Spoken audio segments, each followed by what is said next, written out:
আয়াত ৫৭। فإن تولوا فقد أبلغتكم ما أرسلت به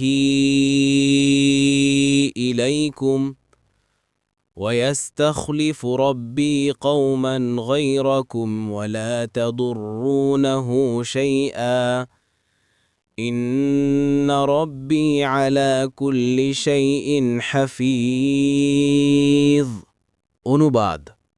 অতঃপর তোমরা মুখ ফিরিয়ে নিলেও আমি যা সহ তোমাদের কাছে প্রেরিত হয়েছি আমি তো তা তোমাদের কাছে পৌঁছে দিয়েছি, এবং আমার রব তোমাদের থেকে ভিন্ন কোনো সম্প্রদায়কে তোমাদের স্থলাভিষিক্ত করবেন, এবং তোমরা তার কোনো ক্ষতি সাধন করতে পারবে না।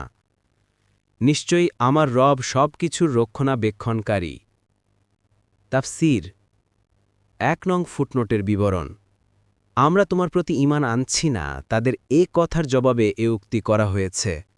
হুদ আলাইসাল্লাম বললেন, তোমরা যদি এভাবেই সত্যকে প্রত্যাখ্যান করতে থাকো তবে জেনে রাখো যে পায়গাম পৌঁছাবার জন্য আমাকে প্রেরণ করা হয়েছে, আমি তা যথাযথভাবে তোমাদের নিকট পৌঁছে দিয়েছি।